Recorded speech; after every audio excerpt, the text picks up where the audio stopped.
Assalamualaikum warahmatullahi wabarakatuh. Allahu Akbar. Allahu Akbar. Allahu Akbar. Allahu Akbar. Allahu Akbar. Allahu Akbar. Allahu Akbar. Allahu Akbar. Allahu Akbar. Allahu Akbar kabiran walhamdulillahi katsiran wa subhanallahi bukratan wa asila. La ilaha illallah Allahu Akbar. Allahu Akbar walillahil hamd. Alhamdulillahilladzi hamdan katsiran kama amar. Asyhadu an la ilaha illallah wahdahu la syarika lah wa asyhadu anna Muhammadan abduhu wa rasuluh. Allahumma salli wa sallim ala sayyidina Muhammad wa ala alihi wa ashabihi wa man tabi'ahum bi ihsanin ila yaumil qiyamah. وقال الله تعالى في القرآن الكريم أعوذ بالله من الشيطان الرجيم بسم الله الرحمن الرحيم يا أيها الذين آمنوا اتقوا الله حق تقاته ولا تموتن إلا وأنتم مسلمون. وقال الله تعالى في القرآن الكريم ومن يتق الله يجعل له مخرجا ويرزقه من حيث لا يحتسب. وقال رسول الله صلى الله عليه وسلم اتق الله حيثما كنت واتبع السيئة الحسنة تمحها وخالق الناس بخلق حسن. الحديث. أما بعد.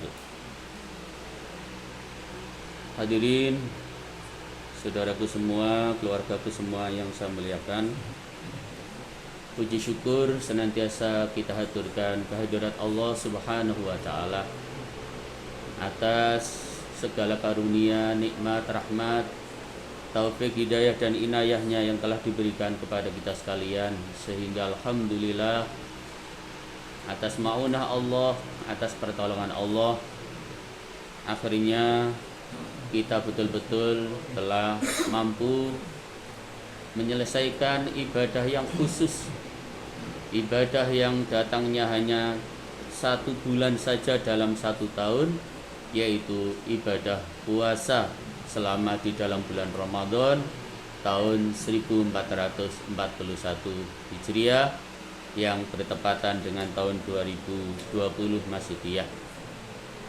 Tentu kita berharap mudah-mudahan serangkaian amal ibadah kita, khususnya puasa kita selama Ramadan dan ibadah-ibadah yang lainnya yang menyertainya, khususnya pula di dalam bulan Ramadan, mudah-mudahan semuanya diterima oleh Allah Subhanahu wa taala. Allahumma amin ya rabbal alamin. Semoga salawat beserta salam tetap tersampaikan kepada junjungan kita Rasulullah Muhammad sallallahu alaihi wasallam. Saudaraku semuanya yang saya muliakan, sebagaimana sudah sangat kita maklumi bersama-sama, kita pahami bersama-sama bahwa tujuan Allah Subhanahu wa taala mewajibkan kita sekalian untuk berpuasa adalah agar kita menjadi hambanya yang bertakwa kepada Allah Subhanahu wa taala. Takwa dalam pengertian menjalankan semua apa yang diperintahkannya dan kita tinggalkan apa-apa yang dilarangnya. Maka tidak ada satu derajat yang paling mulia di sisi Allah kecuali dengan cara kita menjadi hambanya yang bertakwa kepada Allah Subhanahu wa ta'ala. Makna takwa secara substansial itu, saudaraku, memiliki 3 dimensi hubungan yang harmonis. Yang pertama, hubungan dengan Allah. Yang kedua, hubungan dengan diri sendiri. Dan yang ketiga, berhubungan dengan orang lain. Apa implikasinya dan realisasinya makna takwa yang berhubungan dengan Allah? Satu hari Rasulullah Muhammad sallallahu alaihi wasallam, beliau pernah bertanya kepada salah seorang sahabat yang namanya Mu'ad bin Jabal. Ya Mu'ad, atadri ma haqqullahi 'alal ibad wa mal haqqul ibad 'ala Allah? Qala Allah wa rasuluhu a'lam.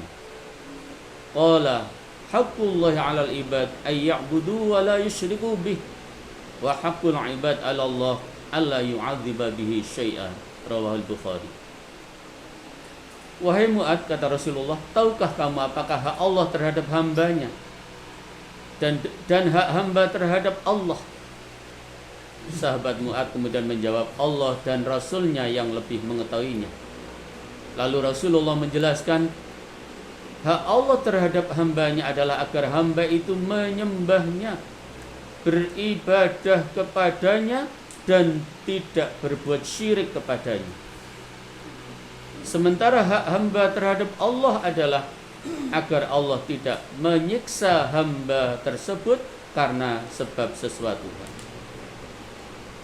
Melalui hadis sahih ini, para jemaah, saudaraku sekalian yang saya muliakan, jelas bahwa realisasi takwa kita yang berhubungan dengan Allah adalah agar kita melakukan ibadah secara istiqomah, secara bersungguh-sungguh, secara sempurna, kapanpun dan dimanapun kita berada.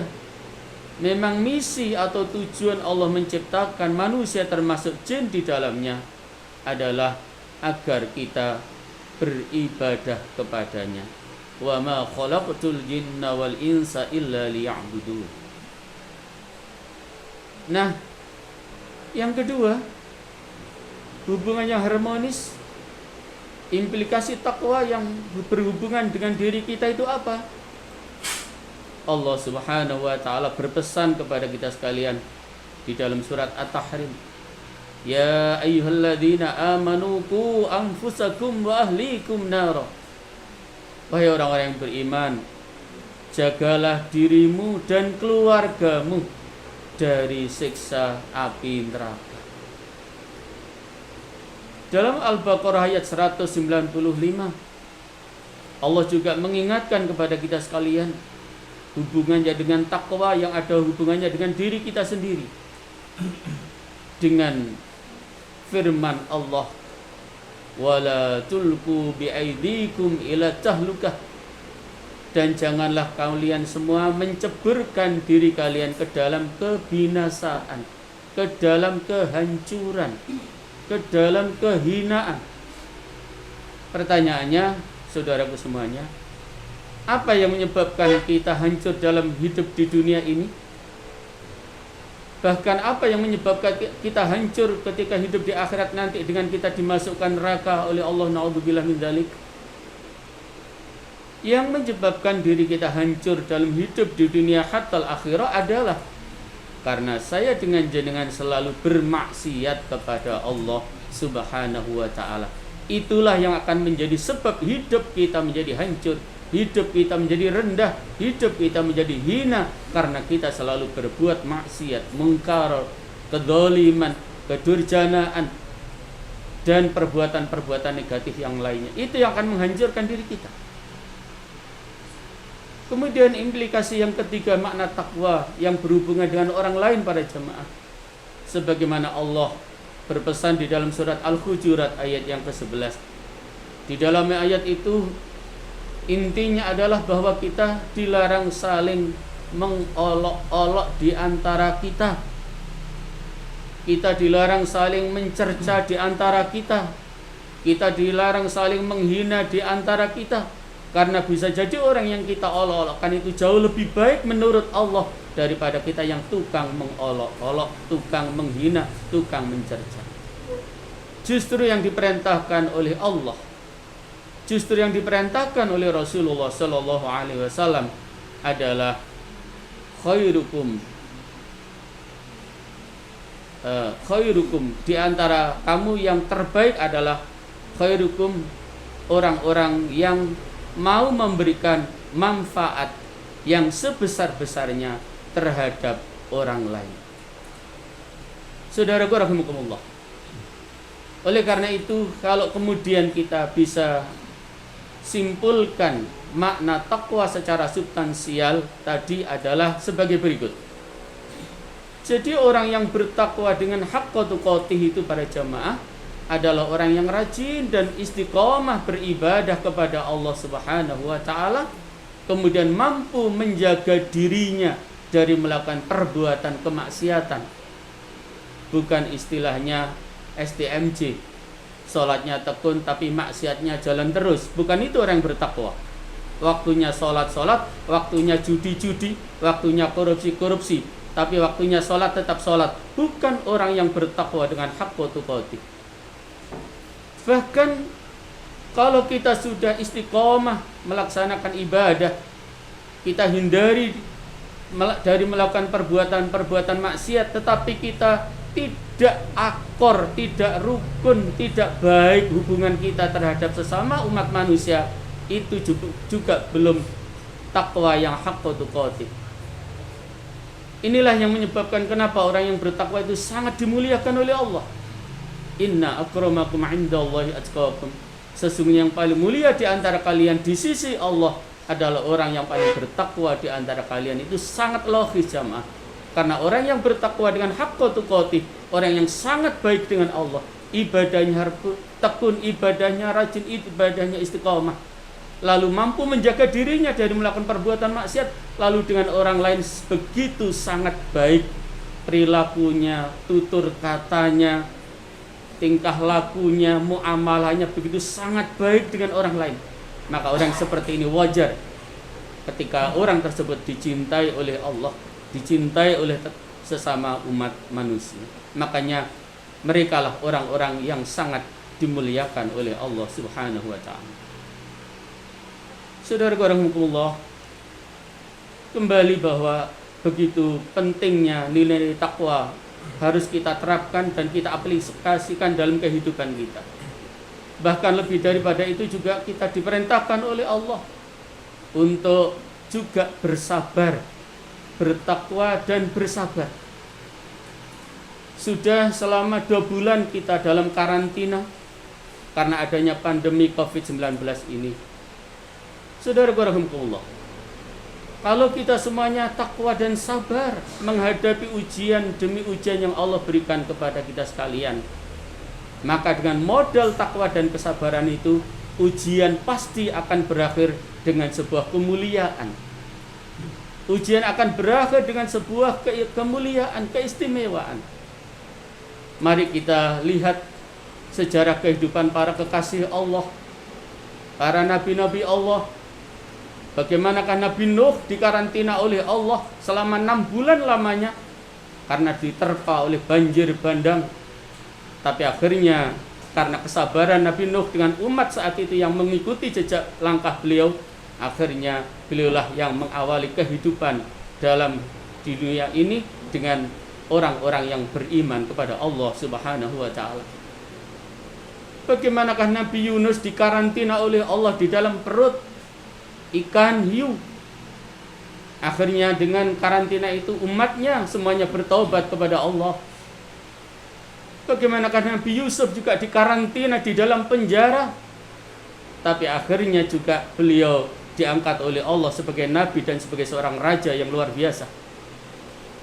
Bahkan bagaimanakah Nabi kita Muhammad sallallahu alaihi wasallam melakukan karantina mandiri, berkhalwat di Gua Hira. Alhamdulillah kemarin saya menjematkan untuk naik ke Gua Hira.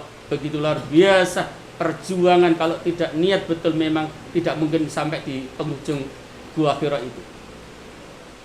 Saat ini saja masih seperti itu beratnya. Bagaimana Rasulullah harus mengkarantina diri sampai 40 hari naik turun Gua Hira. Dan apa yang beliau peroleh?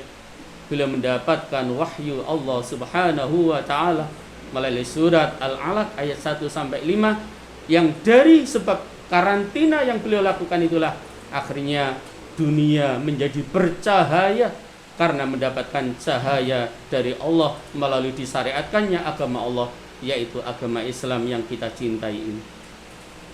Jadi jelas melalui kisah para rasul-rasul Allah, dengan kita dikarantina dengan tetap takwa dan sabar, maka ujian demi ujian, termasuk ujian pandemi COVID-19 ini akan berakhir dengan sebuah kemuliaan yang akan diberikan oleh Allah kepada kita sekalian.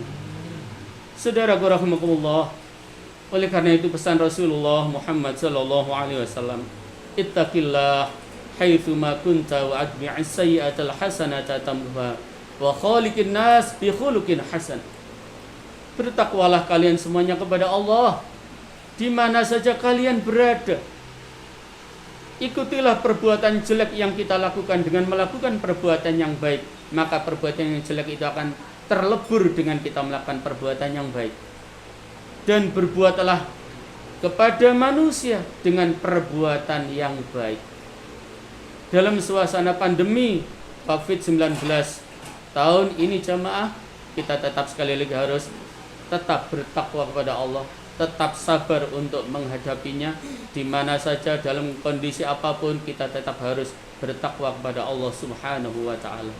Nah, saudaraku rahimakumullah, mudah-mudahan dengan bekal iman, takwa dan sabar di dalam kita menghadapi ujian Allah dengan adanya pandemi COVID-19 ini, kita betul-betul menjadi hamba-hamba Allah yang dicintai oleh Allah Subhanahu wa ta'ala. Dan mudah-mudahan kita semuanya, keluarga kita semuanya, umat Islam khususnya Indonesia dan umat Islam seluruh dunia, mudah-mudahan semuanya mendapatkan perlindungan dari Allah Subhanahu wa ta'ala.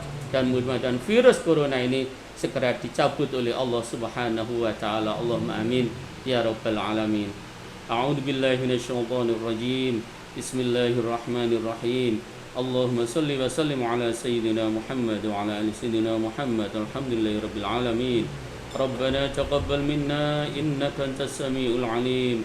Rabbana waj'alna muslimaini laka min dhurriyyatina ummatan muslimatan lak wa arina manasikana wa tub alaina innaka antat tawwabur rahim. Rabbana ighfir lana wa li ikhwanina alladhina sabaquna bil iman ولا تجعل في قلوبنا غلا للذين آمنوا ربنا إنك رؤوف رحيم. ربنا لا تزغ قلوبنا بعد إذ هديتنا وهب لنا من لدنك رحمة إنك أنت الوهاب. اللهم ادفع عنا كل بلاء الدنيا وبلاء الآخرة وشر الدنيا وشر الآخرة ومن عدو من الجن والإنس ومن الشيطان والإبليس وما يطير من الهواء وما ينزل من السماء وما يخرج من الأرض برحمتك يا أرحم الراحمين.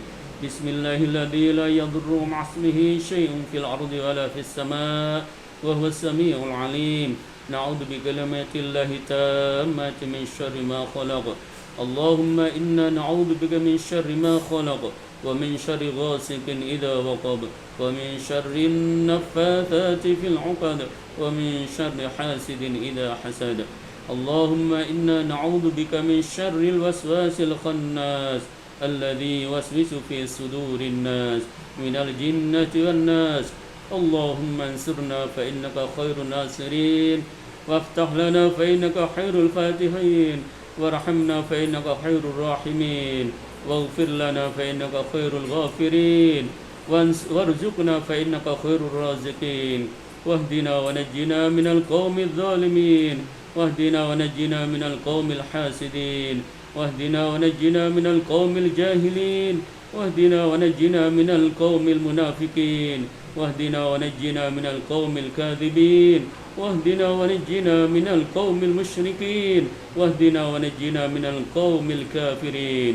ربنا ظلمنا أنفسنا وإن لم تغفر لنا وترحمنا لنكونن من الخاسرين. ربنا آتنا في الدنيا حسنة وفي الآخرة حسنة وقنا عذاب النار وأدخلنا الجنة مع الأبرار يا عزيز يا غفار يا رب العالمين. وصلى الله على سيدنا محمد وعلى آله وصحبه وسلم.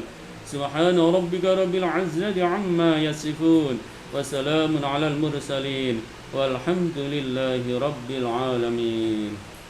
والسلام عليكم ورحمة الله وبركاته.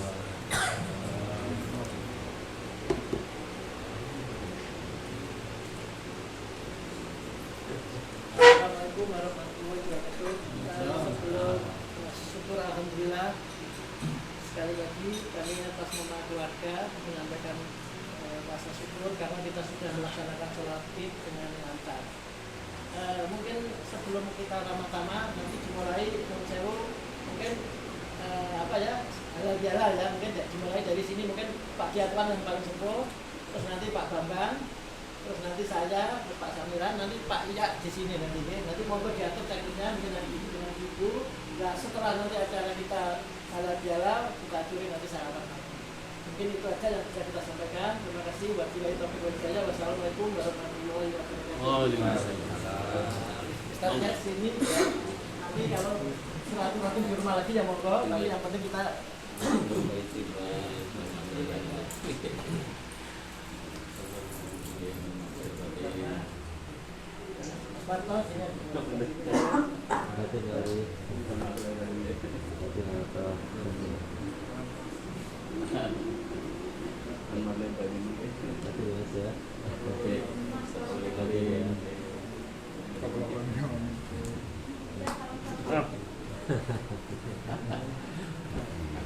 Oke. Yang terakhir. Iya.